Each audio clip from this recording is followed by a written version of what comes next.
भगवान।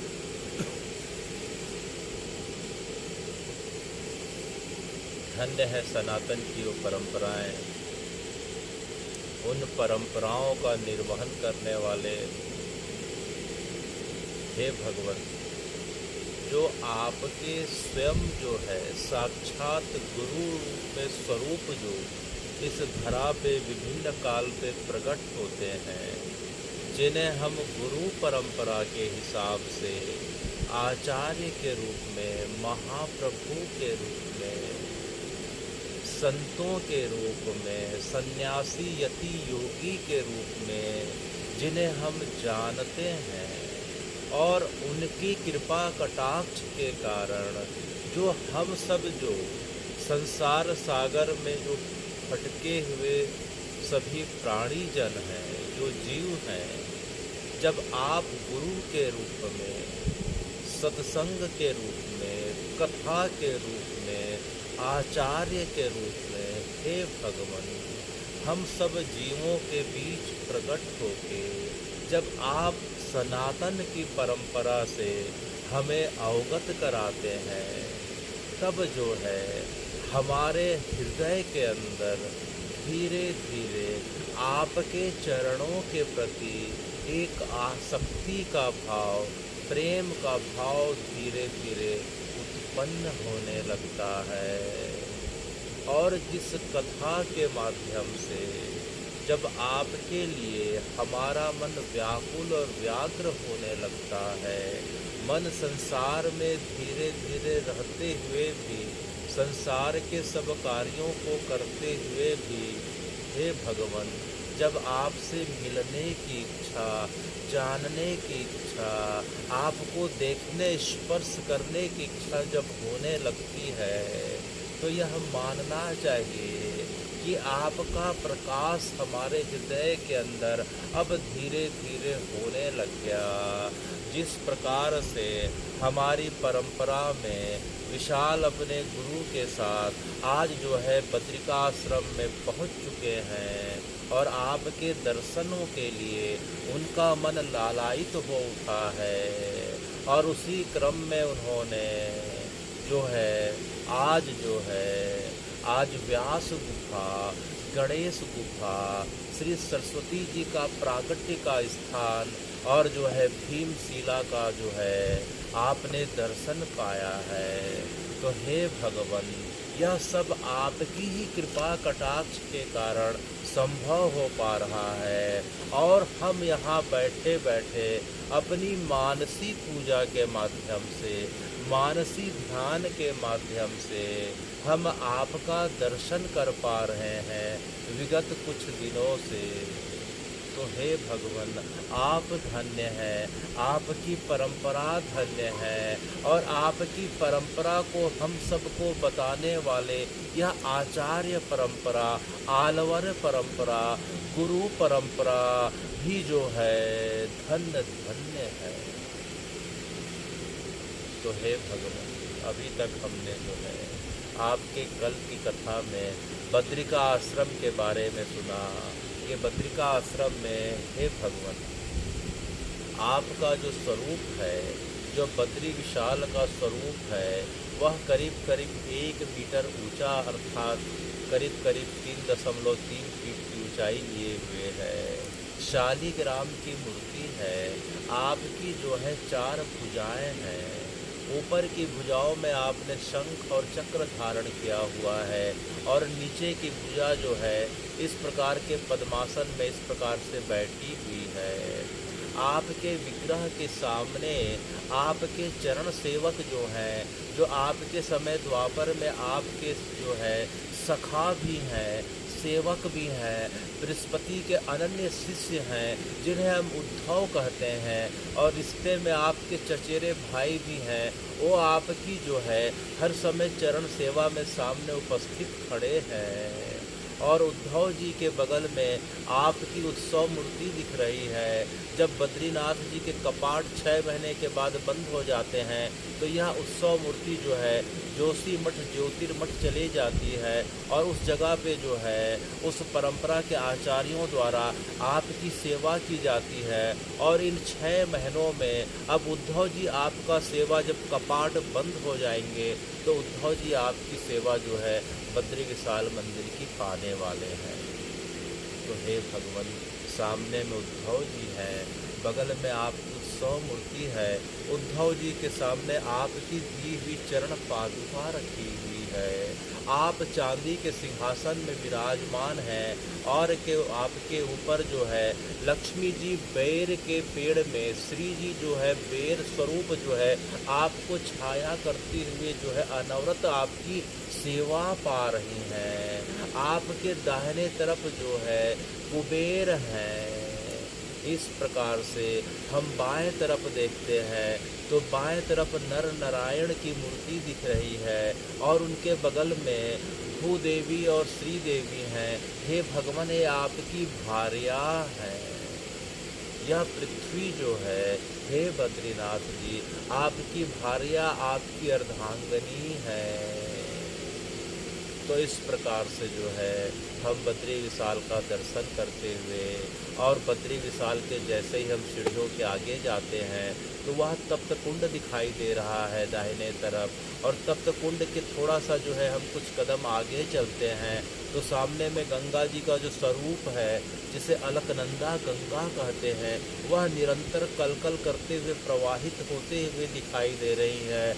और जो है हम थोड़ा सा बाईं ओर गंगा जी के थोड़ा इस प्रकार से किनारे किनारे ऊपर चलते हैं तो वहाँ शेषनाग की जो है शिला दिखाई दे रही है, जिसे शेष नेत्र कहते हैं। उस शिला में जो है शेषनाग के नेत्र और जो है इस प्रकार से उनके आकृति और स्वरूप के दर्शन हो रहे हैं। वह दर्शन जो है आपके सेवक लक्ष्मण जी, जो शेषनाग के रूप में आपके साथ बैकुंठ में हमेशा रहते हैं, उनकी जो है इस प्रकार से जो है स्वरूप के और आकृति के दर्शन जो है हमें हो रहे हैं। और थोड़ा सा आगे जाते हैं तो हमें जो है ब्रह्म कपाली के नाम की जगह है और वह शिला है जिस जगह पे शंकर जी को जो है ब्रह्म हत्या के पाप का विमोचन हुआ था, तो वह शिला ब्रह्म कपाली शिला कहलाती है। इसलिए सदियों से मान्यता है कि माता पिता के जो है स्वर्गारोहण के पश्चात, उनके धराधाम को छोड़ने के पश्चात, ब्रह्म कपाली के एक बार दर्शन और एक बार तर्पण करने के पश्चात माता पिता को आप परम धाम की गति प्रदान कर देते हैं। इसलिए सनातन की अनंत काल से परंपरा चले आ रही है कि हे बद्रीनाथ जी, आपके दर्शन के पश्चात जो है हम सब जो है ब्रह्म कपाली पे जाके अपने पूर्वजों का तर्पण करते हैं। तो हे बद्रीनाथ जी जो है आपके इस स्वरूप का वर्तमान कली काल में जो सबसे ज़्यादा जिन्होंने प्रकाश किया उनका नाम है श्री जो है आदि शंकराचार्य। कौन है? श्री आदि शंकराचार्य। हे भगवान, आप इतने कृपालु हैं कि आपने आदि शंकराचार्य जी के बारे में जो है अभी बताया और कल उनका जन्म और अवतरण दिवस आने वाला है। कल आदि शंकराचार्य जी को जो है 2439 वर्ष जो है उनके जन्म के होने वाले हैं। तो हे भगवान, आपके वर्तमान जो है समय के स्वरूप का सबसे ज़्यादा जिन्होंने प्रकाश किया वे जो हैं आदि शंकराचार्य, जो शंकर जी के महादेव के ही जो है अवतार कहे जाते हैं।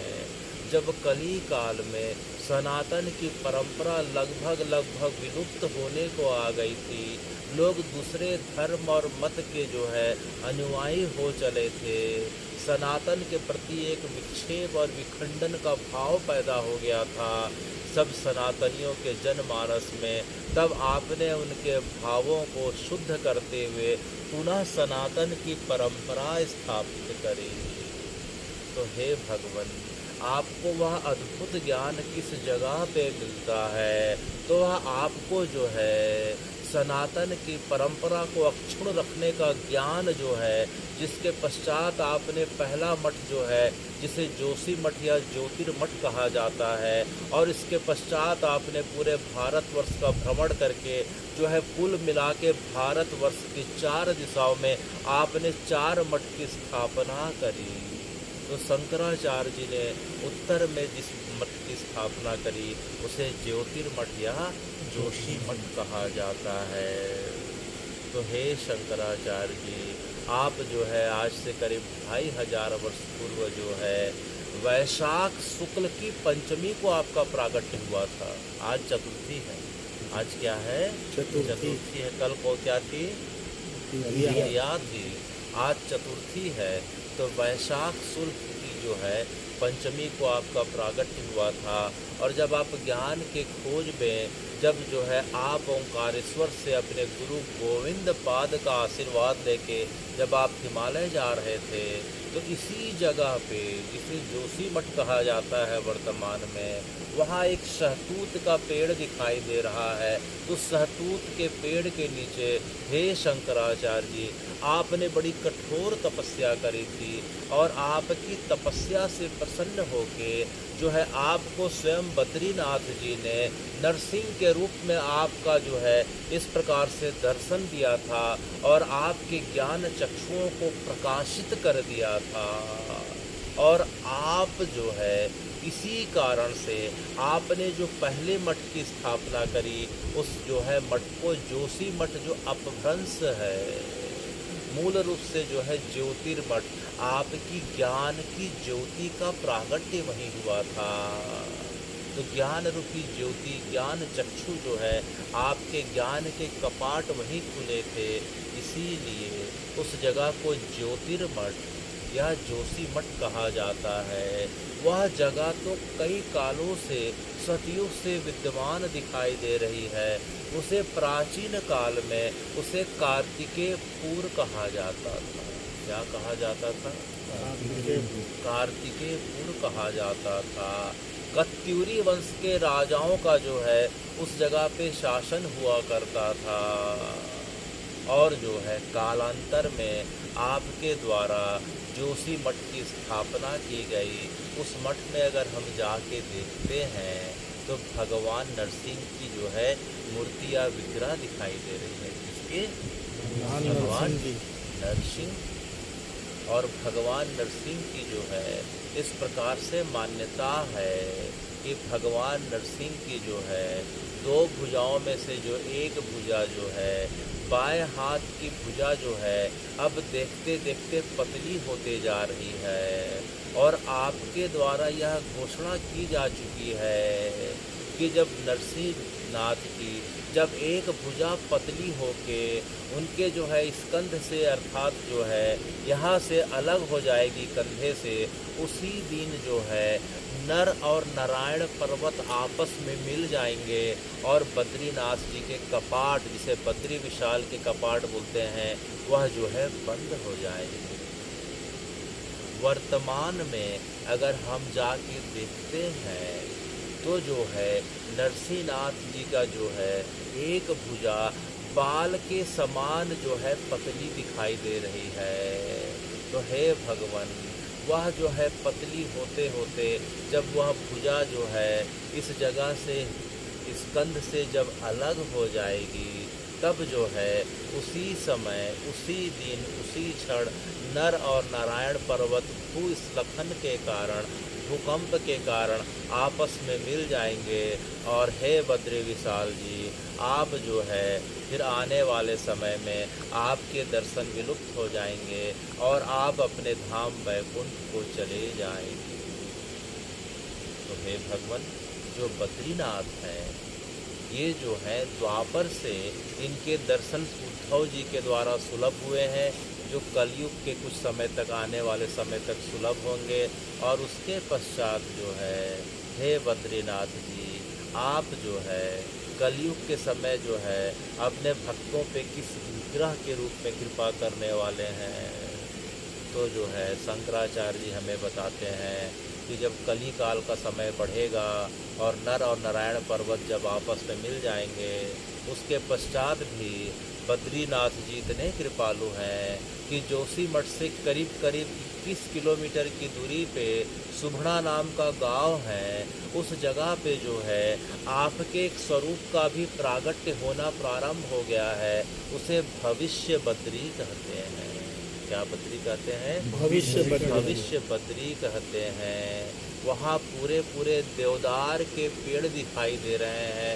उन देवदार के पेड़ों के नीचे आपकी एक जो है आकृति का अभी से जो है उदय हो गया है और उसमें आपके स्वरूप जो है आधे स्वरूप के दर्शन निश्चित रूप से देखे जा रहे हैं। जिस समय आपके पूर्ण स्वरूप का दर्शन हो जाएगा, उस समय जिस समय आपकी पूर्ण आकृति जो है पूरी तरीके से शिला में, शालिग्राम की शिला में जब उकेरी जाएगी, अपने आप स्वतः प्रस्फुटित हो जाएगी, उसी दिन जो है नर और नारायण पर्वत आपस में मिल जाएंगे। और तब से लेकर कलयुग के अंत तक हे बद्री विशाल जी, आपके दर्शन को जो मनुष्य लोक के जो प्राणी हैं वे भविष्य बद्री नाम की जगह पे जो जोशीमठ से करीब करीब 21 किलोमीटर की दूरी पे घने देवदार वृक्षों से जो घिरी हुई जगह दिखाई दे रही है, जहाँ साल भर अभी भी जाके देखें तो आपके दर्शन हो सकते हैं। बद्रीनाथ जी, बद्री विशाल जी के दर्शन तो 6 महीने के लिए बद्री विशाल में होते हैं, 6 महीने के लिए आप जोशीमठ आ जाते हैं, लेकिन भविष्य बद्री में जो है आपके दर्शन लगभग साल भर जो है इस प्रकार से जो है किए जा सकते हैं। तो यह जो भविष्य बद्री नाम की जगह है, जोशीमठ से करीब करीब 21 किलोमीटर की दूरी पे है। वह रास्ता तपोवन से होते हुए गुजर रहा है। वहाँ से तपोवन करीब 17 किलोमीटर की दूरी पे है और वही रास्ता जो है हे भगवान अनंत काल से वही रास्ता जो है सनातन की परंपरा से वही रास्ता जो है कैलाश को जाता था। कहाँ जाता था? कैलाश पर्वत। कैलाश को जाता था।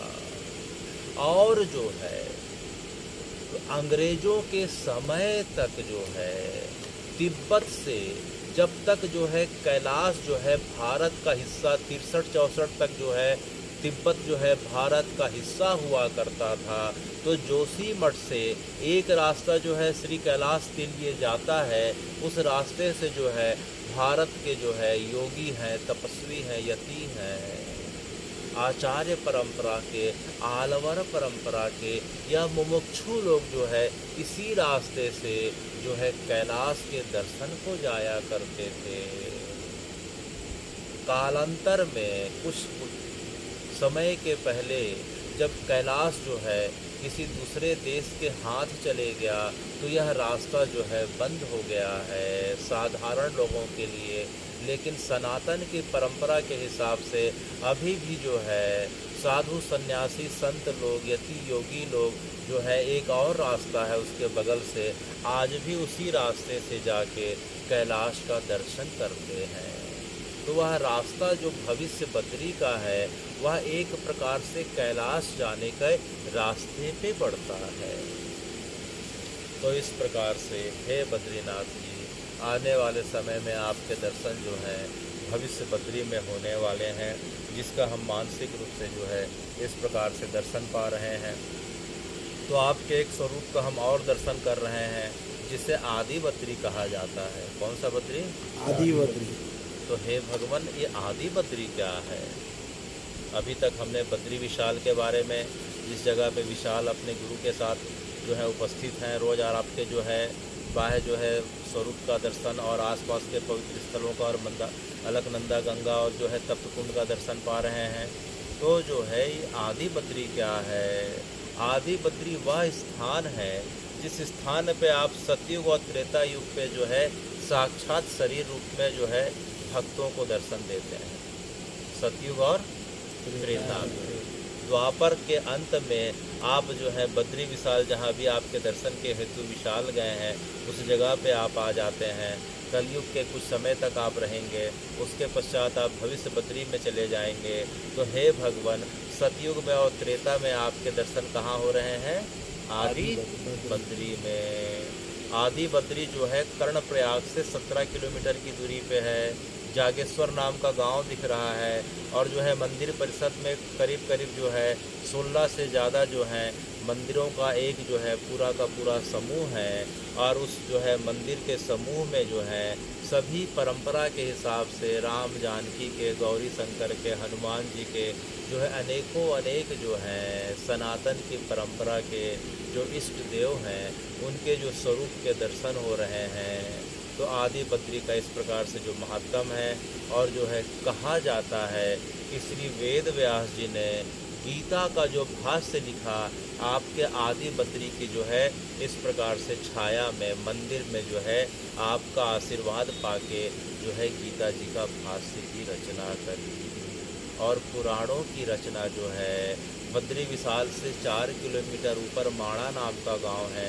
उस जगह पे व्यास गुफा, व्यास जी जो है बैठ के जो है सरस्वती जी का दर्शन आचमन करके उनसे आशीर्वाद लेके हमारी परंपरा इतनी जो है इतनी अद्भुत है। ज्ञान की देवी किसे कहा जाता है? सरस्वती श्री सरस्वती जी को। और जब तक जो है ज्ञान ना हो तब तक हमारी बुद्धि में प्रकाश नहीं होता। तो वेद व्यास जी सरस्वती जी के बगल में बैठे हुए हैं।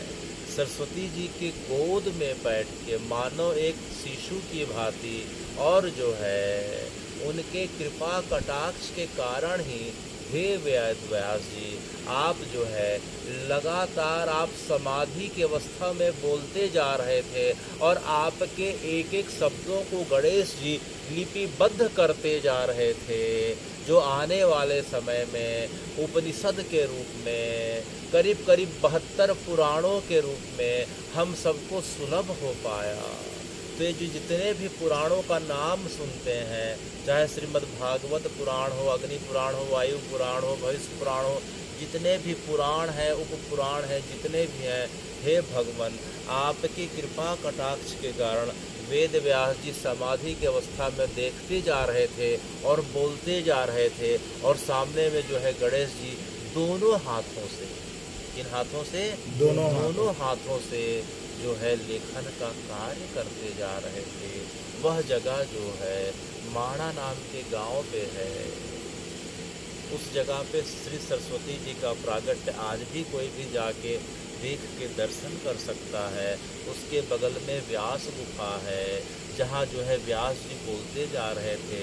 और सामने में गणेश गुफा है जिस जगह पे गणेश जी लिखते जा रहे थे। आज भी उस गुफा के अंदर हम जाके देखते हैं तो जो है वहाँ पत्थर जो है चट्टानें इस प्रकार से क्रम में रखी हैं, जिस प्रकार से पुस्तकें एक दूसरे के ऊपर रखी रहती हैं उसी प्रकार से वहाँ चट्टानों का क्रम दिखाई दे रहा है। तो हे भगवान बड़ी आपकी ये कृपा है। इस प्रकार से जो है जो हम यहाँ सुन रहे हैं वहाँ जाके जो है दर्शन कोई भी साक्षात जो है भौतिक स्वरूप में, स्थूल स्वरूप में उसका दर्शन कर सकता है। तो इस प्रकार से जो है हे बद्रीनाथ जी आपके बद्री विशाल, आपके आदि बद्री और भविष्य बद्री का भी हमने सुना। आज जो है अब आगे की कथा पुष्टि मार्ग के परंपरा के हिसाब से अब हम आगे बढ़ रहे हैं। अब हम कौन से मार्ग में जा रहे हैं? पुष्टि मार्ग। पुष्टि मार्ग। तो अब समय की मर्यादा को देखते हुए आज हम प्रयास करेंगे कि हे वल्लभ महाप्रभु आपकी जो है कथा जो है इस सत्र की जो है पुष्टि मार्ग की परंपरा की कथा जो है आज हम जो है विराम देने वाले हैं। आने वाले समय में जो है अगला जो है जब सत्र जो आएगा महाप्रभु जी का तो आगे जो है आपकी कथा का विस्तार होगा या फिर जैसी आपकी प्रेरणा। तो अभी तक हमने सुना कि महाप्रभु जो है आपका जन्म, श्री वल्लभाचार्य जी का जन्म चंपारण में हुआ। उसके पश्चात आपके माता पिता श्री लक्ष्मण भट्ट और माता जी का नाम बताइए। इलम्मा। वाह वाह, श्रीमती इलम्मा गारू। बहुत बढ़िया। तो पिता श्री लक्ष्मण भट्ट, माता जो है इलम्मा गारू जी के आप जो है गर्भ से आपका प्रागट चंपारण जिसे जो है धरती का दूसरा वृंदावन कहा जाता है। द्वापर का वृंदावन तो ब्रज का वृंदावन है, लेकिन हे श्रीनाथ जी, कलयुग का वृंदावन तो श्री चंपारण्य है, जहाँ आपका प्रागट्य हुआ था। अभी हमने जो है आपका प्रागट्य दिवस भी जो है हमने मनाया था। उसके पश्चात आप अपने माता पिता के साथ काशी चले जाते हैं। काशी में आपकी शिक्षा दीक्षा पूरी होती है। फिर आप जब 11 वर्ष के रहते हैं तो आपके पिता जो है इस ध्येय को छोड़ के आप जो है भगवान के परम धाम में चले जाते हैं। तब आप अपनी माता के साथ जो है आपके मन में इच्छा होती है कि जो है एक बार मैं अपने जो है मूल जगह को जाऊं। तो आप अपनी माता को और पिता के शिष्यों के साथ आप जो है इस प्रकार से विजयनगर जाते हैं। कहाँ जाते हैं? विजयनगर राजा। तो जब आप विजयनगर जाते हैं तो पुनः अपने जन्म स्थान का दर्शन करते हैं। तो अभी हमने पिछले बार की कथा में सुना था कि आपके कुछ शिष्य और जो है आपके पिता के शिष्यों के द्वारा इस प्रकार से भ्रमण होता है। विजयनगर जाते हैं, वहाँ आपके मामा रहते हैं और विजयनगर के राजा कृष्णदेव राय रहते हैं। वहाँ एक बड़ा शास्त्रार्थ का आयोजन होता है। आप उन शास्त्रार्थ में सभी को पराजित कर देते हैं और राजा के द्वारा और सभी विद्वत जनों के द्वारा आपको जगत गुरु की उपाधि से आपको विभूषित किया जाता है। और उसी जगह पे आपका नाम जो है जगत गुरु और महाप्रभु जो है आपका नाम जो है इस प्रकार से पड़ जाता है। इसके पश्चात जो है आपकी आगे की यात्रा होती है। आप अपनी माता को अपने मामा के यहाँ छोड़ के आगे बढ़ जाते हैं। फिर पंडरीनाथ जी के दर्शन होते हैं। वहाँ आपको पुनः आज्ञा होती है पंडरीनाथ जी के द्वारा कि मैं आपके यहाँ आना चाहता हूँ। आप जाके जो है काशी जाके जो है देवभट्ट की कन्या श्री महालक्ष्मी है, आप जो है उनके साथ जो है आप विवाह करिए।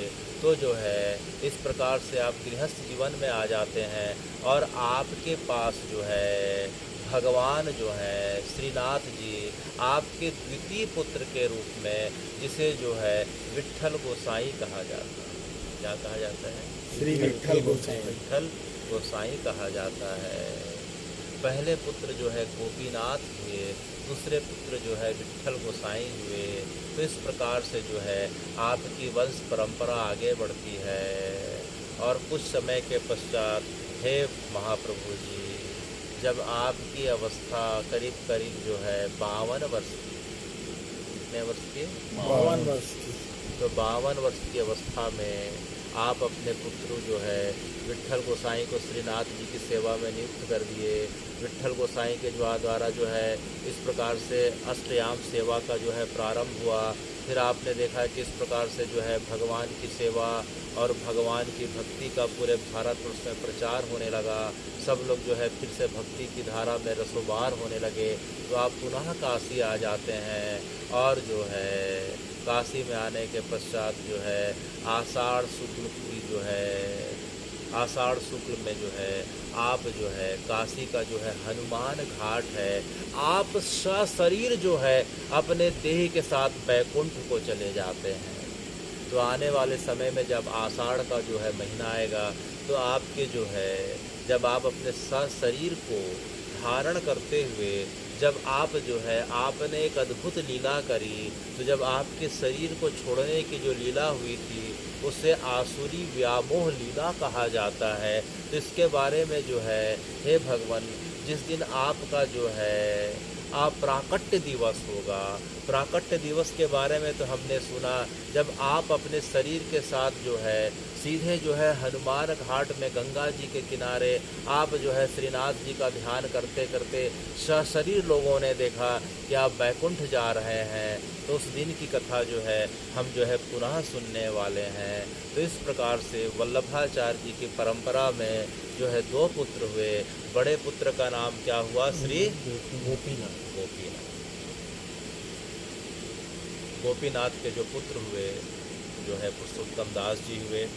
आने वाले समय में जो है श्रीनाथ जी की सेवा ब्रज में आपके इन पुत्रों को मिली। लेकिन दोनों पुत्र जो है गोपीनाथ जी और उनके पुत्र जो है कुछ समय के पश्चात जो है अल्पायु में उनको जो है शरीर को जो है इस प्रकार से छोड़ के बैकुंठ की यात्रा पे जाना पड़ा।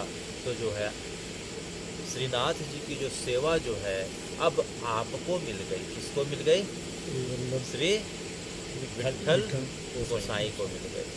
तो हे विट्ठल जी, आपके द्वारा जो है श्रीनाथ जी की जो सेवा का विस्तार हुआ वो बड़ा अद्भुत है।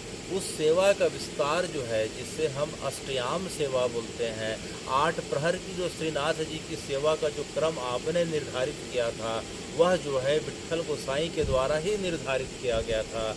तो हे विट्ठल गोसाई जी, अब जो है अब हम आपकी जो है कुछ लीला और चरित्र के बारे में सुनने वाले हैं। तो हम इतने दिनों से जो बार बार जो है भगवान का नाम या भगवान के लीलाओं के बारे में सुन रहे हैं, तो क्या उसका कुछ फल मिलता है क्या? अभी सिर्फ हम देखें तो मूल रूप से विगत कुछ सत्रों से सिर्फ भगवान की जो है कहानी के रूप में अभी कथा चल रही है। अभी जो है लगातार जो है जब से पुष्टि मार्ग का जब समय जब आया है, तब से केवल कथा ही चल रही है। तो यह कथा कुछ दूसरी नहीं, ये साक्षात जो है आपका ही विग्रह है। रामस्य नाम रूपम च या कृष्णस्य नाम रूपम च लीला धाम परात् परम, अर्थात जो है कृष्ण का नाम हो, चाहे कृष्ण की कथा हो, या कृष्ण का धाम हो, चंपारण्य हो, वृंदावन हो, या कृष्ण का विग्रह अर्थात मूर्ति हो, यह चारों भले अलग अलग प्रतीत होते हैं, लेकिन मूल रूप से कृष्ण ही है। मूल रूप से कृष्ण ही है। तो हे भगवान, कृष्णस्य नाम रूपम च लीला धाम परात् परम एतत् चतुष्टयम नित्यम श्री सच्चिदानंद विग्रहम। कि भगवान का नाम, भगवान की कथा, भगवान का धाम और भगवान का विग्रह, यह भले ही चारों अलग अलग प्रतीत हो रहे हों, लेकिन मूल रूप से हे कृष्ण, हे गोविंद, हे श्रीनाथ जी, यह आप ही हैं। तो हम इतने दिनों से जो पुष्टि मार्ग की कथा सुन रहे हैं, वह साक्षात कृष्ण ही है। हम इतने दिनों से मानसी पूजा के माध्यम से, मानसी ध्यान के माध्यम से हे श्रीनाथ जी आपके पास बार बार पहुंच जा रहे हैं। हे महाप्रभु जी, आपके चरणों में हम बार बार पहुंच जा रहे हैं। हे बद्री विशाल जी, आपके धाम में बार बार पहुंच जा रहे हैं। तो ये पहुंचने का सेतु और क्या है? यह पहुंचने का सेतु सिर्फ आपकी कथा है। क्या है? कथा है। तो आपकी कथा जो है इस कलयुग में जो है, ये जो कलयुग का अमृत किसे कहा गया? कलयुग का अमृत किसे कहा गया? भगवान की कथा को। इसलिए गोपी गीत का जो है 9वां श्लोक आ रहा है। कौन सा श्लोक? 9वां श्लोक। तो कथामृतम तप्त जीवनम कविभिरीडितं कल्मषापहम् श्रवणमङ्गलम् श्रीमदाततं भुवि गृह्णन्ति ते भूरिदा जना। तौ कथामृतम तप्त जीवनम। जो कलयुग के समय हम सब कलयुग के त्रितापों से घिरे हुए हैं। 3 प्रकार के ताप होते हैं, अर्थात 3 प्रकार के दुख या कष्ट होते हैं प्रत्येक प्राणी के साथ। कितने प्रकार के? 3 प्रकार। एक शरीर का, किसी को शरीर की आधी व्याधि होती है, किसी को मानसिक और किसी को आध्यात्मिक। आधी दैविक, आधी भौतिक, आध्यात्मिक, शारीरिक, मानसिक, आध्यात्मिक। तो हे भगवान, इस घोर कलयुग में प्रत्येक प्राणी इन 3 तापों में से कोई एक ताप से, कोई 2 ताप से और कोई तो तीनों ताप से, विकास जी तीनों ताप से घिरे हुए हैं। कथा के प्रति उनका अनुराग, उनके आध्यात्मिक ताप को दर्शा रहा है। राजपुरिया जी को आध्यात्मिक ताप दिख रहा है, विकास जी को जो है तीनों ताप दिख रहे हैं, महाराज जी के साथ दोनों ताप दिखाई दे रहे हैं। तो कहने का मतलब यह है, इस कली काल में प्रत्येक प्राणी जो है तीनों तापों में या जो है एक तापों या दो तापों से घिरा हुआ है। तौ कथामृतम तप्त जीवनम।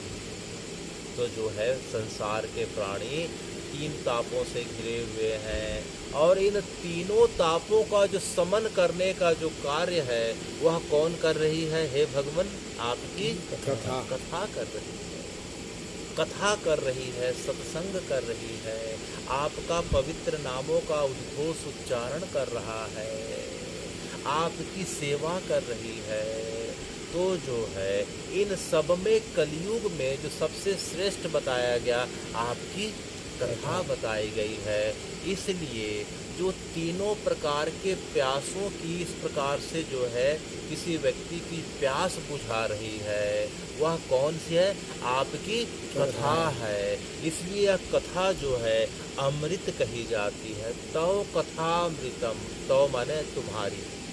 गोपियाँ जो है अधिकार पूर्वक बोल रही हैं कि जो है तौ माने तुम्हारी। यहाँ आप नहीं बोल रहे हैं भगवान को, आप जो है हमारे लिए है, गोपियों के लिए नहीं।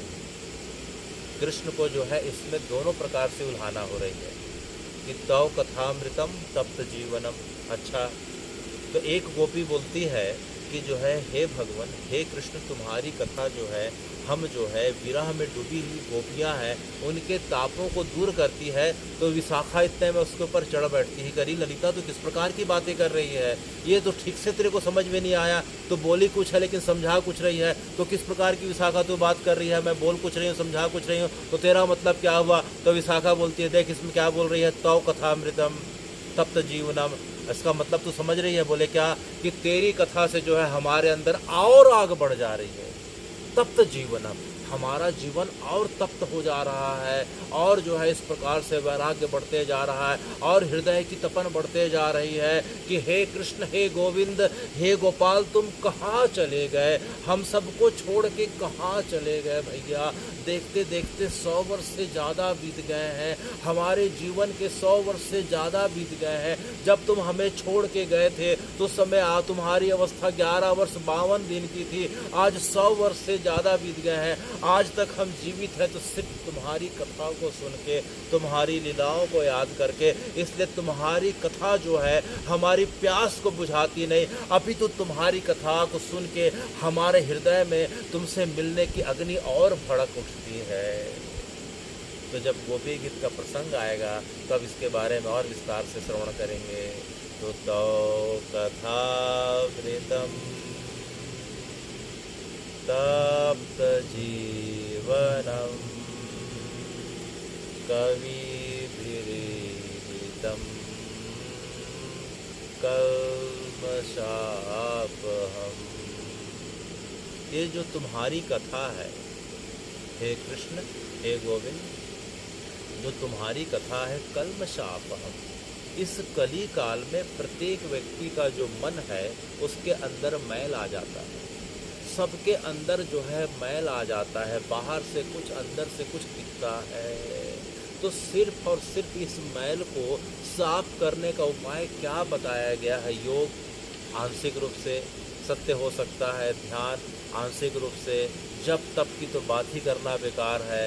तो सिर्फ और सिर्फ जो है हे गोविंद, इस कली काल में तुम्हारी कथा जो है ये हमारे मन के मैल को, किलमिश को दूर करने वाली होती है। तो भगवान की कथा सुन के मन के मैल धीरे धीरे हटने लगते हैं और मन अब निर्मल होने लग जाता है।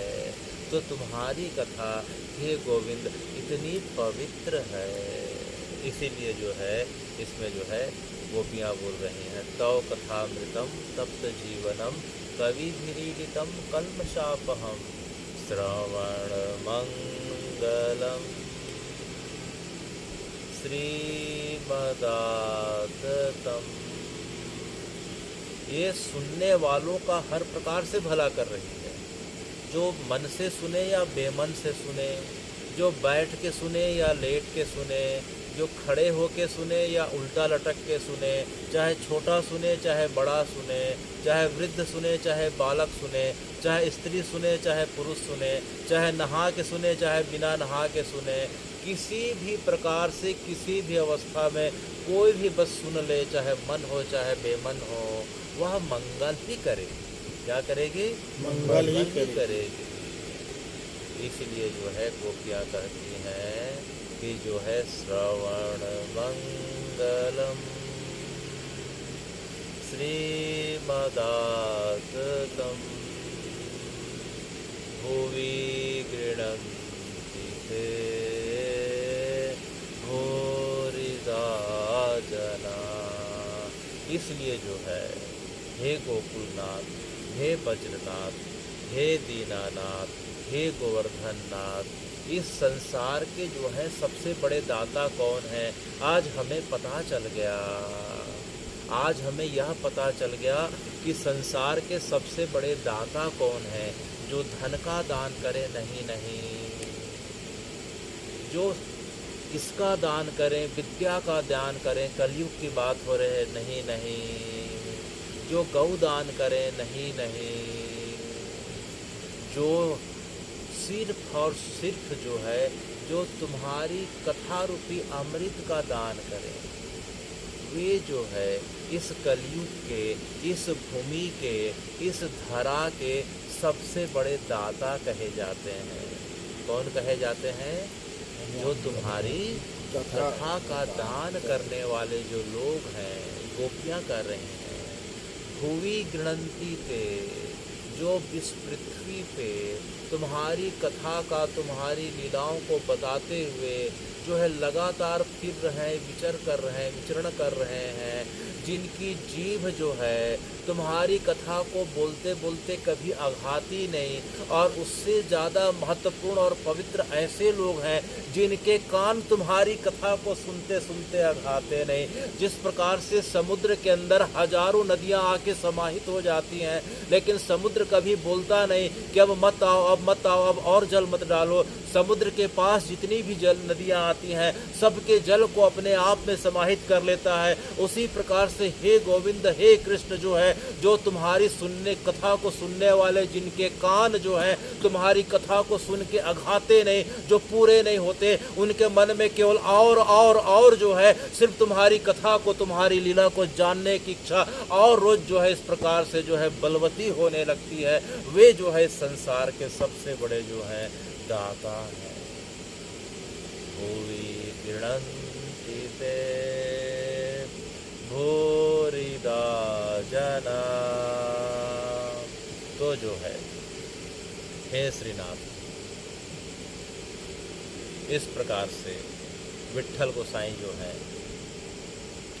आने वाले समय में आपके जो है बड़े पुत्र और उनके पुत्र, अर्थात जो है बड़े पुत्र और आपके जो है पौत्र का जो है अल्प आयु में देहावसान होने के कारण जो है अब श्रीनाथ जी की सेवा किसे मिल रही है? श्री विट्ठल गोसाई जी को मिल रही है।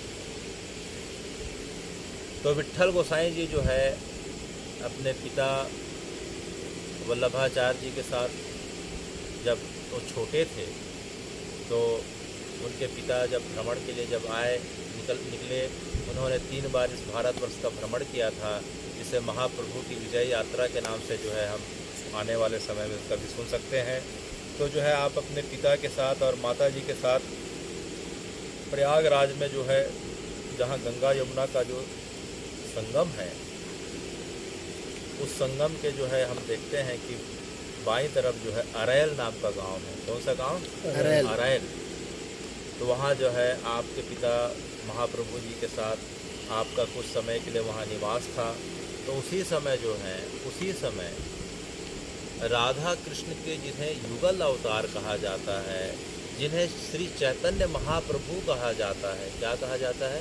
श्री चैतन्य महाप्रभु कहा जाता है, जिसे निताई गौर भी कहा जाता है, जिन्हें गौरांग महाप्रभु भी कहा जाता है, जिसे निमई भी कहा जाता है।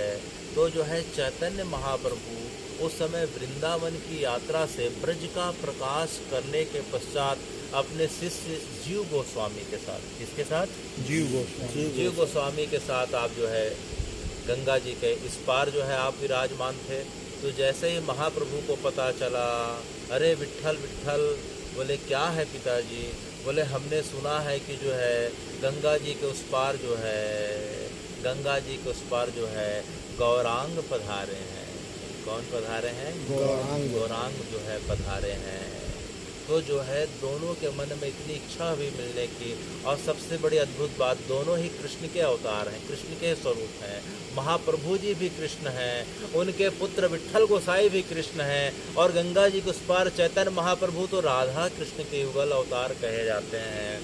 तो जो है महाप्रभु अपने पुत्र जो है विट्ठल के साथ नाव को, डोंगी को खेते खेते गंगा जी के उस पार चले जाते हैं, और जो है निताई गौरांग के जो है चैतन्य महाप्रभु के चरणों में साष्टांग करते हैं, और उन्हें जो है अपनी कुटिया में आने का निवेदन करते हैं। तो इस प्रकार से हे भगवान, हे विट्ठलनाथ जी, आपको जो है अपने पिता के अलावा राधा कृष्ण के जो है युगल अवतार कहे जाते हैं। आने वाले समय में हम जो है चैतन्य महाप्रभु की जो है कथा भी सुनने वाले हैं। तो जो है सबसे पहले आपको बचपने में ही चैतन्य महाप्रभु निताई गौर की इस प्रकार से कृपा प्राप्त हो गई थी। बचपन से ही भक्ति का इस प्रकार से आपके अंदर प्रकाश हो गया था। तो आप जो है स्वयं अपने हाथों से महाप्रभु जो है दूसरे महाप्रभु को अर्थात चैतन्य महाप्रभु को अपने हाथ से डोंगी में बैठा के अपने गांव घर अरैल लाते हैं, और उनकी सेवा की जाती है, और उन्हें इस प्रकार से जो है कई दिनों का इस प्रकार से उनके साथ सत्संग होता है। उसके पश्चात आप जो है इस प्रकार से आने वाले समय में जब आपके पिता का जो है शरीर छूट जाता है महाप्रभु जी का, तो आप जो है अब धीरे धीरे आप बड़े हो गए, विट्ठल गोसाई जी बड़े हो गए, और जो है श्रीनाथ जी की सेवा जो है आपके बड़े भाई के द्वारा की जा रही थी। तो अब जो है अब आप गोकुल में पधारे। कहाँ पधारे? गोकुल में पधारे। गोकुल में पधार गए। तो विट्ठल गोसाई जी गोकुल में पधार गए हैं। तो गोकुल में यमुना जी के क्या कहने, यमुना जी के किनारे बैठ के जो है आप यमुना महारानी को याद कर रहे हैं। अपने पिताजी के द्वारा लिखित ग्रंथों का जो है यमुनाष्टक बड़ा प्रसिद्ध है। पुष्टि संप्रदाय में यमुना जी की आरती यमुनाष्टक बड़ा प्रसिद्ध है, जिसे जो है संस्कृत के साथ गुजराती भाषा में बड़े भाव के साथ गाया जाता है। यमुना जी की आरती जो है यमुनाष्टक जो है आपके पिता जो है वल्लभाचार्य महाप्रभु ने लिखी थी। तो आप जो है यमुना जी किस प्रकार से रात दिन सेवा करते थे, उन्हें स्वयं जो है एक से एक श्लोक सुनाया करते थे। और कथा बताती है कि यमुना जी साक्षात सशरीर प्रकट होके आपसे बातें किया करती थी, और आप यमुना जी से पुत्रवत लाड़ लड़ाया करते थे। जिस प्रकार से जो है शिशु अपने माँ के साथ लाड़ लड़ाता है, उसी प्रकार जो है आपके पिता के द्वारा आपके मन में यमुना जी को सिर्फ नदी नहीं है, यह तो साक्षात यमुना मैया है, यह साक्षात भगवान की अर्धांगिनी है। यह भाव इतना घर कर गया था कि आप बैठे बैठे यमुना जी को जब आप स्रोत सुनाया करते थे तो यमुना जी से रहा नहीं जाता था। वह शरीर जो है सशरीर आपके साथ जो है आपके सामने आके बैठ जाया करती थी। तो वह जगह गोकुल है। एक बार उस समय अकबर का शासन चल रहा था, तो अकबर की 3 पत्नियां थीं। एक पत्नी जो है गोवा की थी, उसका नाम मरियम था। एक जो है जयपुर की थी, जिसे सब जानते हैं, वह सनातनी थी। और एक पत्नी ईरान से आई थी। तो जो ईरान से जो पत्नी आई थी वह एक बार जो है नाव से बैठ के गोकुल होते हुए आगे आगरा की तरफ जा रही थी। तो जब उन्हें पता चला कि यहाँ विट्ठल गोसाई जी रहते हैं, बहुत पहुँचे हुए महात्मा हैं, तो उनके पास जाती है और उनके चरणों में निवेदन करती हैं कि जो है हे महाप्रभु, आप अगर प्रसन्न हैं तो मुझे जो है एक वर दीजिए। बोले क्या वर माता जी? बोले आप मुझे ऐसा उपाय बताइए कि जो है बादशाह जो है मेरा कहना माने, सब रानियों में जो है सबसे ज़्यादा मेरा ध्यान रखें। तो जो है गोसाई जी मुस्कुराते हैं और एक कागज़ में लिख के एक ताबीज़ में डाल के दे देते हैं, इसे जो है अपने गले में धारण कर लेना, इसे अपने गले में धारण कर लेना। और जो है कान में जो है भगवान का एक मंत्र देते हैं और इसका रोज़ जाप करना। और देखते देखते एक चमत्कार होता है कि देखते देखते जो है अकबर का मन जो है अपनी जो रानी जो है ईरान से जो आई थी उसके प्रति जो है ज़्यादा लगने लग जाता है। यह देख के रानी बड़ा प्रसन्न हो जाती है। तो एक दिन अकबर उनसे पूछता है कि आखिर मुझे समझ में नहीं आ रहा है कि आजकल जो है मेरा ध्यान तुम्हारी तरफ क्यों जाता है, मेरा ध्यान सबसे ज़्यादा तुम्हारे सुख दुख के प्रति इतना क्यों लगे रहता है। तो रानी ने बड़े डरते डरते बताया कि ऐसी ऐसी बात है, गोकुल में जो है विट्ठल गोसाई जी रहते हैं, उन्होंने मुझे एक मंत्र दिया था और वो मंत्र जो है मुझे एक ताबीज़ में दिया था। तो अकबर बादशाह जो ताबीज़ को खोलता है तो उसमें कागज़ का टुकड़ा निकलता है। उन्होंने जो है एक संस्कृत में श्लोक लिखा था, उसका हिंदी में अर्थ बस इतना ही है कि अपने पति के सामने जब भी जाना उनकी बात को काटने के पहले जो है 10 बार सोचना। अपने पति की बात को काटने के पहले 10 बार सोचना। और पति के जो है इच्छा अनुसार जो है हर समय उनकी इच्छा अनुसार कार्य करते रहना, किसी की निंदा नहीं करना, अन्यत्र नारियों की निंदा नहीं करना। तो जो है जैसे ही जो है अकबर पढ़ा, यह सुन के बड़ा खुश हो गया कि देखो जो है महाप्रभु जी के पुत्र ने कितना अच्छा उपदेश दिया, जिसके कारण देखते देखते सब रानियों का मन बदलने लगा। जिनके अंदर आपस में ईर्ष्या का भाव था सब प्रेम से रहने लग गई। नहीं तो अकबर जो है जिसके पास जाता था उसकी बुराई उसका मन खिन्न हो जाया करता था। यह देखो कितने अच्छे महात्मा हैं, कितना अच्छा उपदेश दिया है। वह खुद उनके पास जाता है और कथा बताती है कि वह उन्हें जो है अपने सबसे बहुमूल्य जो है हीरे का और कहीं मड़ियों से भी ऊपर जो हार होता है उन्हें दे देता है। तो विट्ठल गोसाई जी हार की तरफ भी नहीं देखते, यमुना महारानी को जो है इस प्रकार से जो है अर्पित कर देते हैं। हाहाकार मच जाता है कि राजा का सबसे बहुमूल्य खजाने का हार इसने जो है यमुना जी में फेंक दिया। उस समय यमुना जी में बाढ़ चलते रहती है, भादों का मौसम था, तो देखते देखते जो है हार कहाँ चल गया पता नहीं चल गया। इतने में उनके सिपाही आके बोलते हैं अगर आप हार नहीं दोगे तो आपको दंड मिलेगा। तो जो है विट्ठल गोसाई जी मुस्कुराते हुए बोलते हैं इसमें कोई बड़ी बात नहीं। वो यमुना जी के पास जाके खड़े होते हैं, यमुना महारानी की स्तुति करते हैं और उनके हाथ में जो छड़ी रहती है, जैसे ही छड़ी को यमुना जी में डालते हैं, एक क्या जो है सैकड़ों हार उस छड़ी के अंदर जो है आ जाते हैं। उसी रंग रूप के जो है अनेक जो है मड़ियों के हार जो है उस छड़ी में आ जाते हैं। तो किसी को समझ में नहीं आता कि क्या हो रहा है। तो लोग जब पूछते हैं कि महाराज वो तो आपको एक हार दिया था, यहाँ तो आपने सैकड़ों हार प्रकट कर दिया, इसका मतलब क्या है। तो विट्ठल गोसाई जी थोड़ा भावुक हो जाते हैं और बोलते हैं कि आपने क्या समझा कि मैंने हार को जो है यमुना जी में ऐसे ही फेंक दिया। अरे भैया यमुना जी तो मेरी माँ है, ये तो जगत की माँ है। मैंने जो है हार दिया तो प्रसन्नतापूर्वक माँ के गले में अर्पित कर दिया था। तुम्हें भले नदी दिखाई दे रही है लेकिन मुझे तो यमुना मैया का गला दिखाई दे रहा था, मैंने तो उनके गले में अर्पित कर दिया। और जब तुम लोग का भाव बदल गया तो मैंने जो है मैया से इस प्रकार से निवेदन कर दिया। तो मैया तो जगत जननी है, जगदम्बा है, उनके पास किसी चीज़ की कमी क्या है। भैया तुम अपना हार ले जाओ। यह सुन के सब बड़े शर्मिंदित हो गए और उसके पश्चात जो है बादशाह का मन बदल जाता है। वह पूरा गोकुल गांव और आसपास के पूरे 5 गांव की पूरी जो है जागीर जो है विट्ठल गोसाई के नाम पे कर देता है।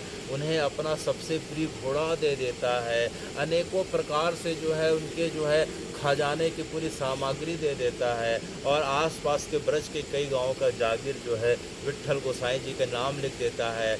अपने राज्य के अपने प्रमुख जो है मंत्रियों के इस प्रकार से सेवकों को उन्हें दे देता है कि हर समय जो है तुम विट्ठल गोसाई की सेवा में रहना, इन्हें किस प्रकार से कमी नहीं हो जाए। तो इस प्रकार से जो है बादशाह के साथ उनके संबंध बड़े मधुर हो जाते हैं और अकबर जो है उनका जो है एक प्रकार से शिष्य बन जाते हैं।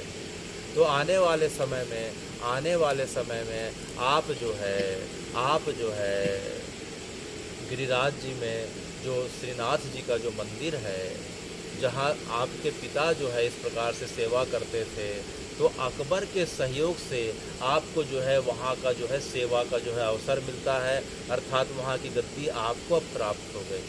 उसमें भी अकबर का बड़ा योगदान था।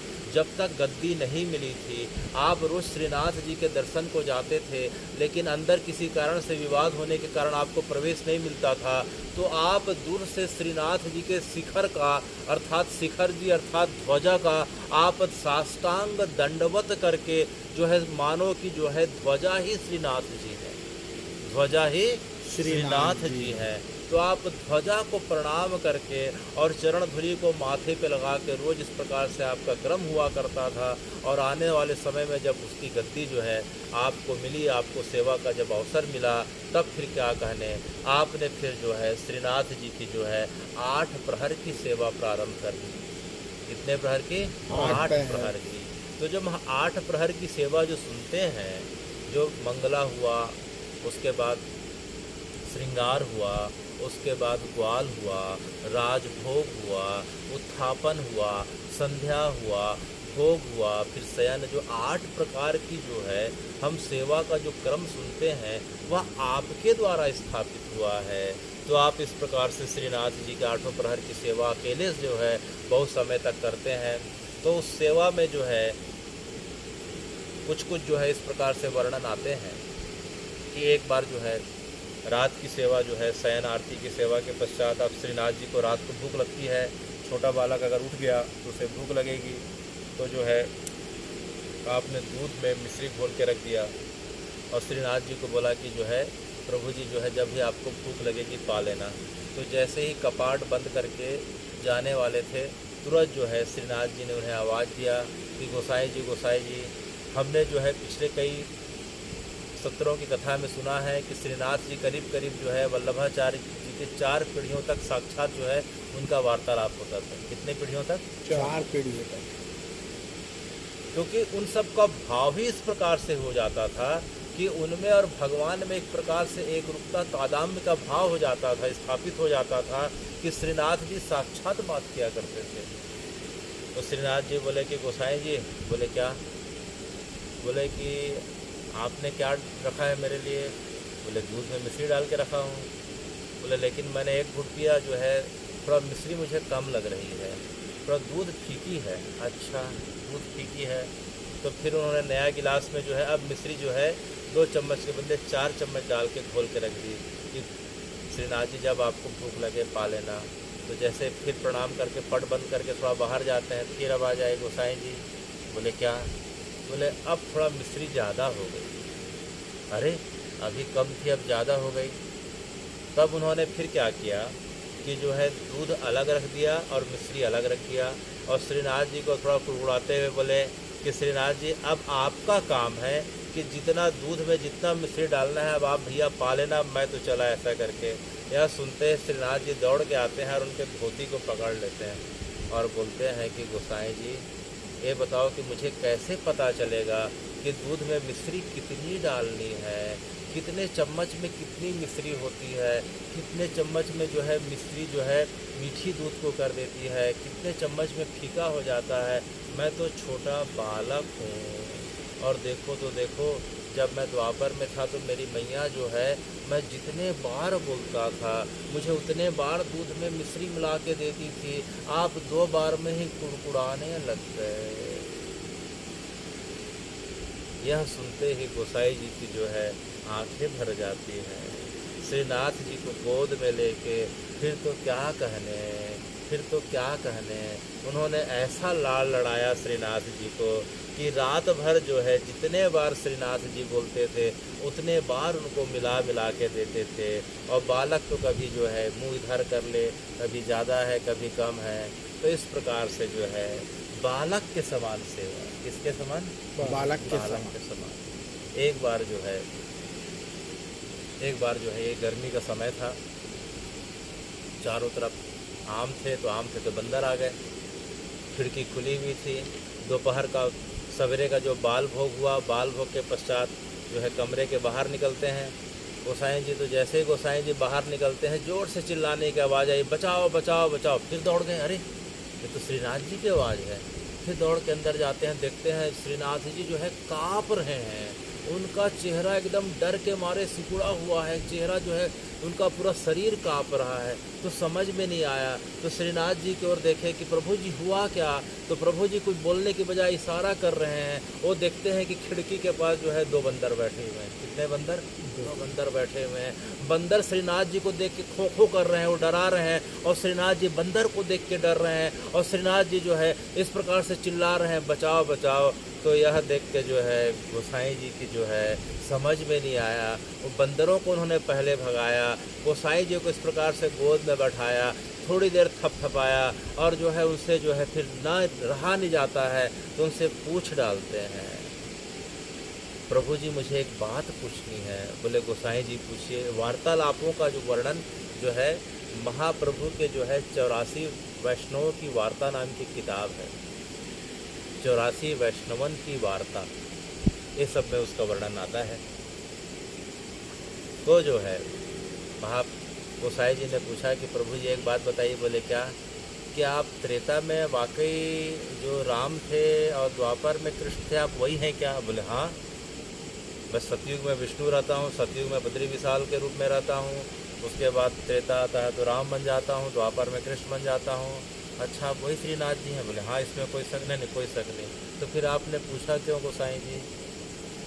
तो गोसाई जी ने कहा कि प्रभु जी मुझे समझ में नहीं आ रहा है कि त्रेता में जब आप राम के रूप में आए थे, तो आपके साथ मैंने जो है अपनी परंपरा में पिताजी के माध्यम से सुना है कि जो है उस समय के जो वानर जो है सैकड़ों फीट लंबे पहाड़ के समान वानर हुआ करते थे। वे वानर आपके दास हुआ करते थे, और सबसे प्रमुख दास पीछे बैठे हुए हैं। तो उन दासों से वो आपको उस समय डर नहीं लगा, और अब एक छोटा बंदर आपको डरा दिया। मुझे समझ में नहीं आ रहा कि आप त्रेता वाले राम हैं कि अभी वाले श्रीनाथ, माजरा क्या है मुझे समझ में नहीं आ रहा है। तो यह सुन के जो है श्रीनाथ जी मुस्कुराने लग गए। क्या करने लग गए? मुस्कुराने लगे। मुस्कुराने लग गए। बोले अच्छा गोसाई जी, ये बताओ कि आप मुझे किस रूप में मानते हैं? बोले आपको श्रीनाथ जी के रूप में। अच्छा, मेरी अवस्था कितने साल की है? बोले 6 से 8 साल की। तो अच्छा ये बताओ, 6 से 8 साल का बालक बंदर से अपनी रक्षा वो करेगा कि उसके माता पिता करेंगे? जैसे श्रीनाथ जी ने बोला, गोसाई जी को समझ में आ गया। फिर तो क्या कहने, दिन भर लाड़ लड़ा रहे हैं।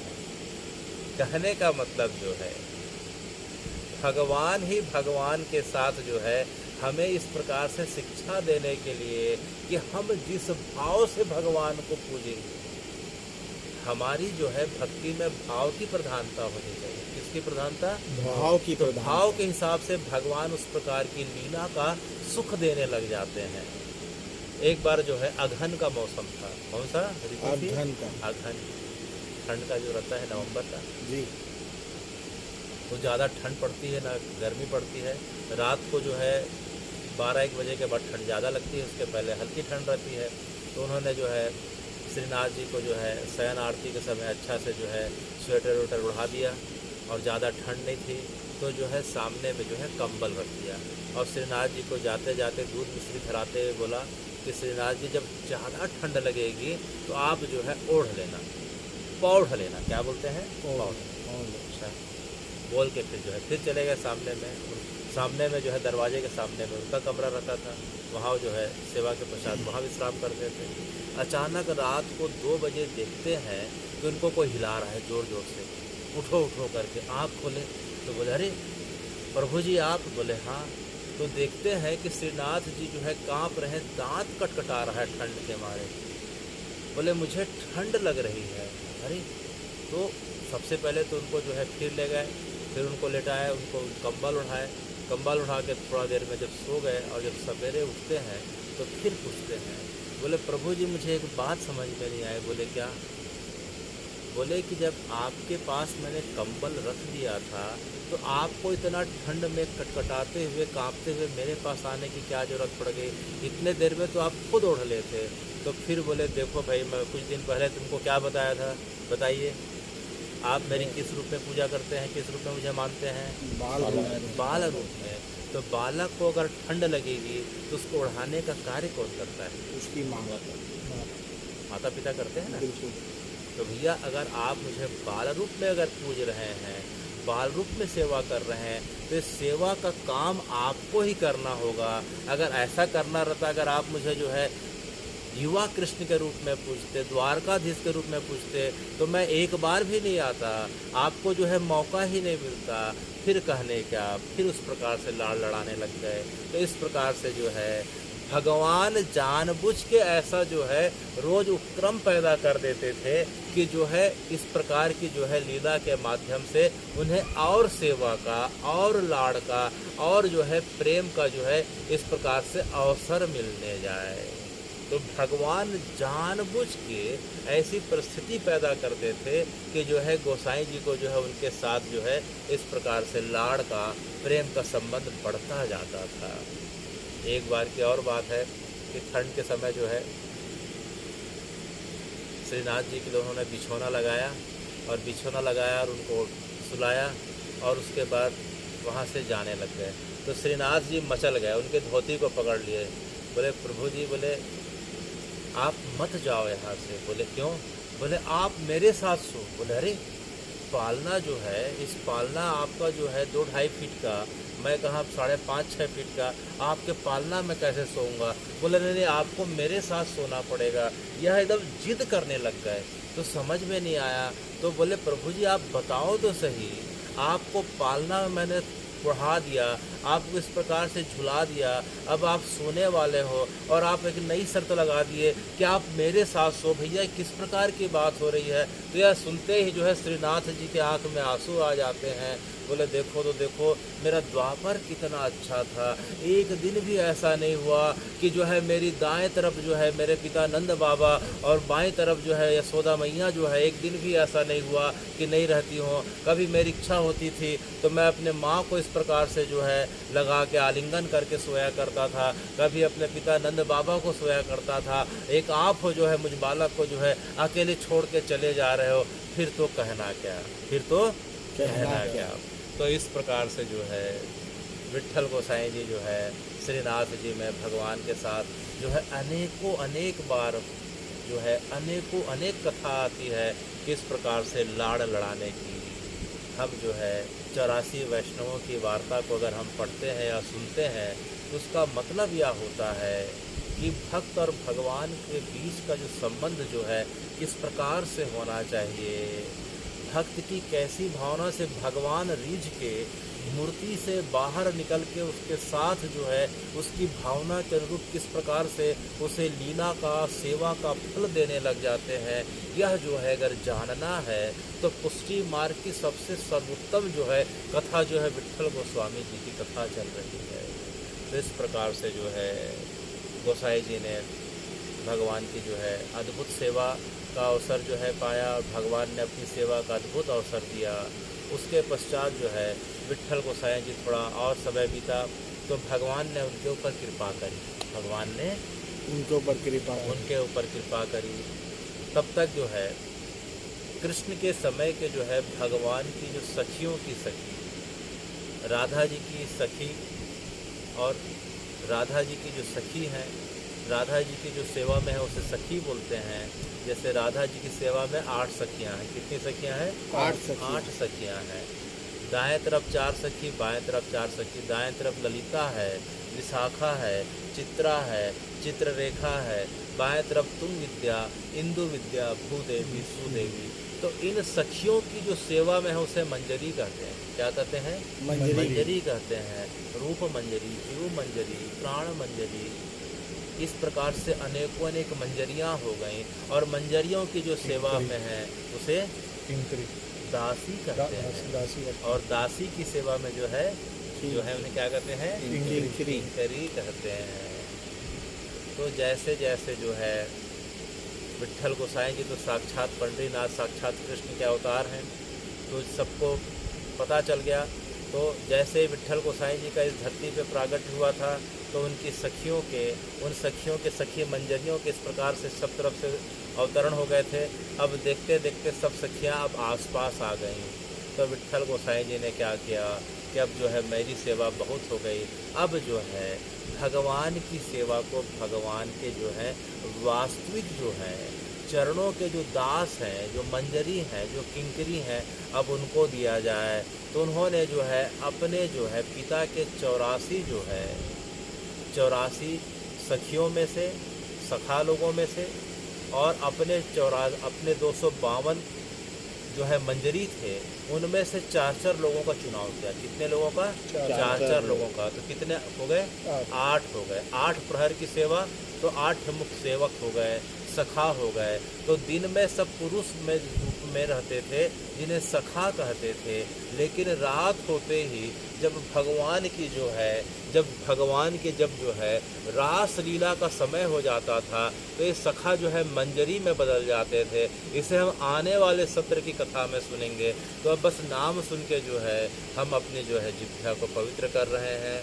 तो जो है उनके 8 सखा इस प्रकार से हैं, सब साथ में नाम लें। श्री कुंभन दास जी, श्री कुंभन दास जी, श्री सूरदास जी, श्री सूरदास जी, श्री परमानंद दास जी, श्री परमानंद दास श्री जी, कृष्णदास जी। श्री कृष्णदास जी। ये उनके पिता महाप्रभु वल्लभाचार्य के शिष्य हैं, जिनका हमने नाम सुना।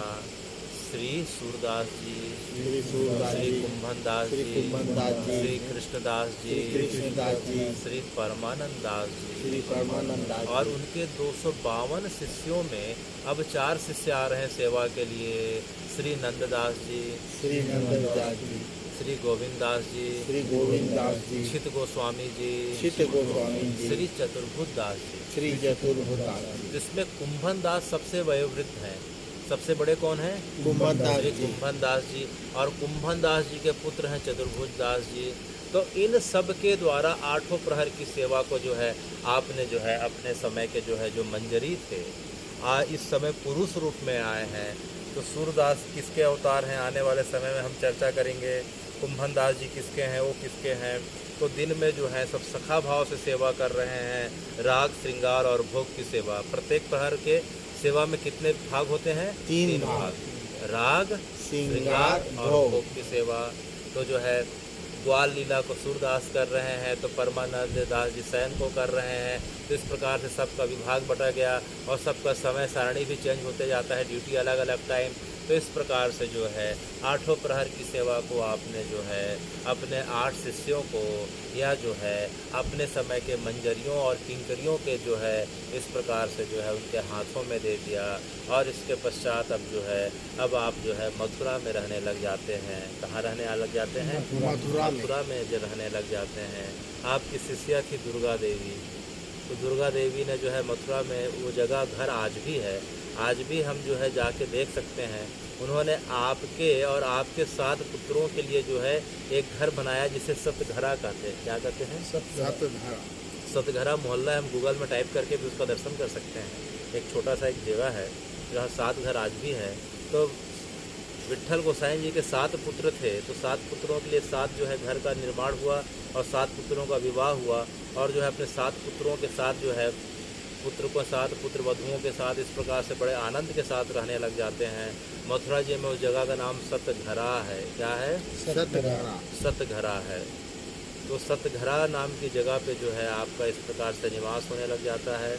तब जो है कथा अंतिम जो है पड़ाव पे आ गई है। तो उसी समय महाप्रभु के जो शिष्य होते हैं, चैतन्य महाप्रभु के जो है 6 शिष्य हुए। कितने शिष्य हुए? 6 शिष्य। जिस प्रकार से विट्ठल गोसाई जी के 8 प्रमुख शिष्य हुए, उनको अष्ट सखा कहा जाता है। उसी प्रकार से चैतन्य महाप्रभु के 6 शिष्य हुए, जिसके बारे में हम आने वाले समय में सुन सकते हैं। तो जो है सनातन गोस्वामी, रूप गोस्वामी, जीव गोस्वामी, रघुनाथ दास भट्ट और गोपाल कृष्ण भट्ट आने वाले समय में सुनने का प्रयास करेंगे। तो उसमें रघुनाथ दास भट्ट जी के साथ विट्ठल गोसाई जी की बड़ी जो है घनिष्ठता थी। किसके साथ? विट्ठल गोसाई जी के। श्री रघुनाथ दास भट्ट, जो रघुनाथ दास जी थे जी, वो राधा कुंड नाम की जगह पे रहते थे। अगर हम श्री गिरिराज जी की परिक्रमा करें तो एक जगह आता है राधा कुंड और श्याम कुंड। कौन सी जगह आती है? राधा कुंड और श्याम कुंड। वो जो है कुसुम सरोवर के आगे पड़ता है, थोड़ा सा देखते हैं। तो राधा कुंड में उनका निवास था रघुनाथ दास जी का, और इनके साथ बड़ा घनिष्ठता था। और रघुनाथ दास जी जो है जब इनसे मिलते हैं तो रघुनाथ दास जी के माध्यम से अभी तक जो है श्रीनाथ जी की जो सेवा होती थी वात्सल्य रूप में, किस रूप में? वात्सल्य रूप। पुत्रवत। और चैतन्य महाप्रभु की परंपरा में जो है जो भगवान की जो सेवा होती है उसमें जो है वात्सल्य तो है ही, साथ में कृष्ण के जो है इस प्रकार से प्रौगंड स्वरूप का, अर्थात उनकी लीला स्वरूप जिसका रास स्वरूप कहा जाता है, जिस स्वरूप में जो है अपने सखियों और राधा जी के साथ जो महाराज की लीलाओं का इस प्रकार से जो है निरूपण करते हैं, उनका जो है इस प्रकार से स्वरूप का जो है उसमें जो है भक्ति की जाती है। तो रघुनाथ दास जी के साथ जो है उनके अंदर धीरे धीरे वात्सल्य भाव के साथ जो है भगवान का जो है प्रेमा भक्ति कि भगवान ने जो है उन गोपिकाओं के साथ, श्री जी के साथ महारास में किस किस प्रकार से जगत के कल्याण के लिए कौन कौन सा रास कब कब किया, धीरे धीरे यह प्रकाश होने लग जाता है। तो वात्सल्य के साथ प्रेमा भक्ति भी आ जाती है। अब जो है अकेले श्रीनाथ जी थे, अब जो है रघुनाथ दास जी के साथ मिलते हैं, तब श्रीनाथ जी के साथ अब श्री जी भी आ गए। अब कौन आ गई? श्री जी भी आ गए। तो जो है अब विट्ठल गोसाई जी अब जो है श्री जी की भी जो है इस प्रकार से सेवा करने लग जाते हैं। श्री जी को अब बहू के रूप में मानने लगे। किसके रूप में? बहू के रूप में। बहू के रूप में। तो एक बार क्या हुआ, उनके 7 पुत्र हैं। कितने पुत्र हैं? 7। अभी हमने कल सुना था, श्री गिरधारी जी, श्री गिरधारी जी, गोविंद जी, श्री गोविंद जी, बालकृष्ण जी, श्री बालकृष्ण जी, गोकुलनाथ जी, श्री गोकुलनाथ जी, रघुनाथ जी, श्री रघुनाथ जी, यदुनाथ जी, श्री रघुनाथ जी, घनश्याम जी। घनश्याम। तो जो है विट्ठल गोसाई जी के 7 पुत्र हुए। इन 7 पुत्रों के द्वारा जो है इस प्रकार से 7 पीठों का जो है इस प्रकार से प्रचलन हुआ। आज भी जो है हम देखते हैं कि 6वें जो है पीठाधीश्वर जो है श्री द्वारकेश लाल जी का यहाँ आगमन हुआ था।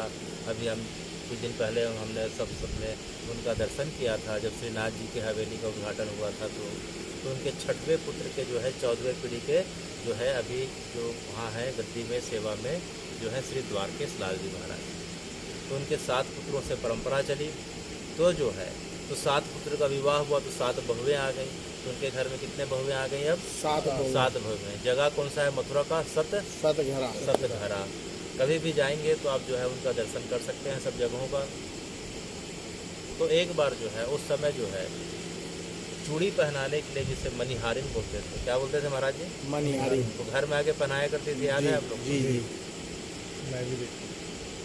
तो एक बार जो है उनके परंपरा के जो है जो हमेशा घर में जिनका आना जाना, मनिहारिन का ही घर के अंदर आना जाना होता था, बाकी का अंदर आना जाना नहीं होता था, क्योंकि सब बहुएं पर्दे में रहती थी, घूंघट में रहती थी।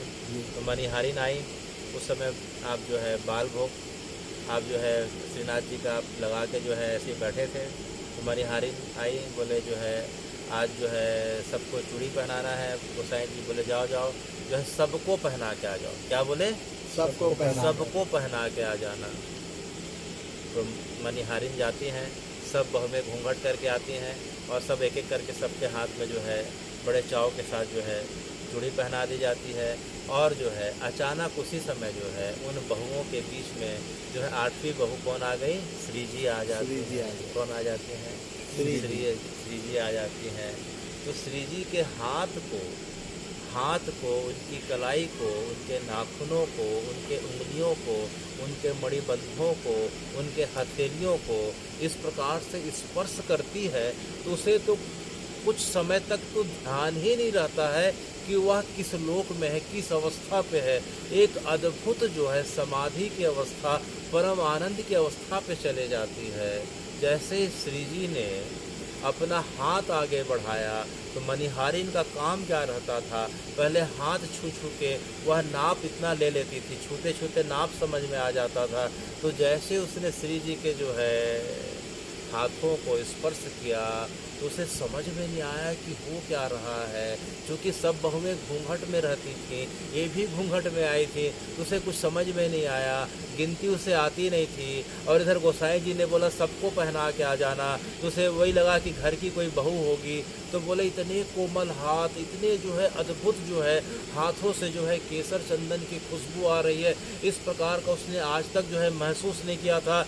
देखते देखते परम समाधि की अवस्था में मानो उसके कई जन्मों का जो है आज भाग्य खुल गया हो, भाग्य का पिटारा खुल गया हो। तो बहुत देर के बाद जो है श्री जी की कृपा से जब समाधि से वापस आती है तो जल्दी जल्दी उन्हें जो है पहना देती है। श्री जी अंतर ध्यान हो जाती हैं। सब बहुएं बोलती हैं कि हमारा हो गया, हमारा हो गया। मणिहारिन बाहर जाती है और बोलती है गोसाई जी सबको मैंने पहना दिया, अच्छा पहना दिया। हाँ हाँ, तो कितने हुए? बोले 8 के भाव से इतने के इतने हुए। क्या बोली? 8 के भाव से इतने के इतने। तो गोसाई जी को लगा कि बहुए तो 7 है, 8 कैसे बोल रही? बोले कितना बोली? बोले 8 के भाव से गोसाई जी इतने के इतने हुए। तो गोसाई जी को समझ में नहीं आया। बोले अंदर तो 7 हैं। बोले 7 है कि कितना मुझे पता नहीं, गिनती तो आती नहीं है। आपने मुझे भेजते समय क्या बोला? सबको पहना देना। मैंने सबको पहना दिया। तो गोसाई जी को ऐसा लगा कि मणिहारिन का मन थोड़ा सा बदल गया है। क्या हो गया? मन थोड़ा बदल गया है। वो बोले कुछ नहीं, लेकिन भाव से उनको जो है ऐसा लगा कि जो है मणिहारिन को ऐसा लगा कि गोस्वामी जी का मन जो है मेरे लिए आज पहली बार बदल गया है। तो जो है मणिहारिन गोसाई जी को बोलती हैं कि गोसाई जी मैंने जो है 8 लोगों को ही चूड़ी पहनाई है। आपको पैसा अगर 6 का देना हो, 7 का देना हो, यहाँ तक कि नहीं देना हो तो भी से कोई बात नहीं, लेकिन आप मेरी बात पे जो है इतना विश्वास ज़रूर करें कि मैं आज से नहीं सालों से आ रही हूँ, मैं आपको धोखा नहीं दे सकती। मैंने 8 लोगों को पहनाया है। फिर भी गोसाई जी का जो है मन जो है उसके लिए पूरी तरीके से उनकी बातों पे विश्वास नहीं कर पाए और जो है बेमन से 8 लोग का पैसा दे दिए और बोले ठीक है, ऐसे आधा अधूरा बात करके उसे चलता कर दिए। और मणिहारिन भी बड़े दुखी मन से पैसा लेके चले गए। इधर रात होती है तो जो है श्री जी उनके सपने में आ जाते हैं और सपने में आके जो है सबसे पहला प्रश्न पूछती हैं कि गोसाई जी ये बताइए। बोले क्या? बोले आप मुझे क्या मानते हैं? आप बोले आप ये बताइए श्रीनाथ जी को क्या मानते हैं? बोले श्रीनाथ जी को मैं अपना पुत्र मानता हूँ। तो फिर मैं क्या हुई? बोले मैं आपकी बहू हुई, आप मेरी बहू हुई। तो अगर आप मुझे बहू मानते हैं तो आपने मणिहारिन को पैसा देने में आपने अपने मन को खट्टा क्यों कर लिया?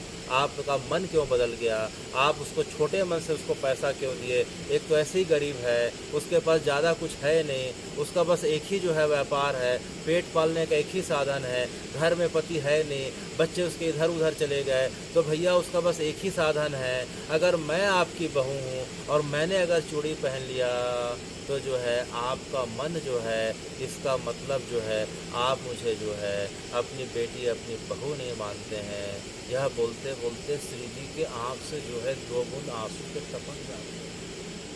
अब तो फिर क्या, उठ जाते हैं, उठ के जो है दीवाल में सिर फोड़ने लग जाते हैं, क्योंकि रात के 2 बजे थे। मंगला में अभी 1 घंटा समय था। रो रो के सिर फोड़ने लग गए।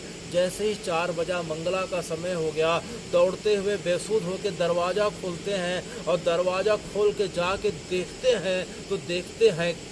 हैं क्या कि श्रीनाथ जी के बगल में जो श्री जी का विग्रह था उसमें वही चूड़ी पहन के जो है श्री जी का विग्रह जो है उनके हाथों में धारण किए हुए था, जिसको उन्होंने अभी सपने में देखा था।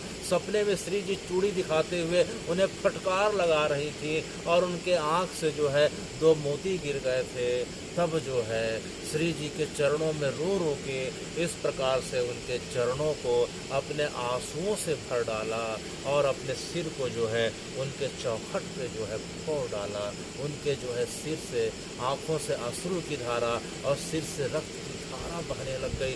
देखते देखते सब बहुएं आ गई और बहुओं ने भी बताया कि हमारे साथ जो है एक अद्भुत जो है, हम तो चेहरा नहीं देख पाई, लेकिन ऐसी खुशबू और इस प्रकार से ऐसा वैसा। अचानक एक बहू की नज़र पड़ी, इनका चेहरा तो इससे जैसा मिल रहा था, और ये जो चूड़ी पहनी है उन्होंने भी उस चूड़ी को धारण किया था। अब तो किसी को बोलने बताने की ज़रूरत नहीं, सब जो है इस प्रकार से करुण क्रंदन करने लग जाते हैं, और सब रोते रोते जो है मनिहारिन के घर जाते हैं और उनके चरणों में गिर के जो है मनिहारिन को गोसाई जी ने कहा, हे मनिहारिन तो धन्य है। मनिहारिन के चरण को पकड़ के गोसाई जी बोल रहे हैं, मनिहारिन के कुछ समझ में नहीं आ रहा है, गोसाई जी आप क्या बोल रहे हैं? नहीं नहीं, आप मेरे चरण को मत पकड़िए, आप तो गोसाई जी ऐसे हैं वैसे हैं। बोले नहीं मनिहारिन, मुझे अपने चरणों की सेवा करने दे, क्योंकि आज जो है, आज मैंने साक्षात तेरे कारण ही आज मैंने श्री जी का दर्शन पाया है। किसके कारण? मनिहारिन के कारण। तो इस प्रकार से जो है मनिहारिन की उन्होंने सेवा करी, और उसके पूरे जीवन पर्यंत उसके साथ उसके आने वाले पीढ़ियों तक का जो है इस प्रकार से उन्होंने व्यवस्था कर डाला। वह जगह आज भी है, वह जगह आज भी है। तो हे श्रीनाथ जी, आपकी कथा तो अनंत है, और इस सत्र में जो है आपकी कथा जो है विट्ठल गोसाई तक जो है अब हम पूरा करते हुए इस सत्र को विराम देते हैं। आने वाले समय में आपकी कृपा रही तो आपके साथ जो है आपके 8 सखाओं के बारे में हम सुनने का प्रयास करेंगे। तब तक के लिए बड़ी कृपा। सीताराम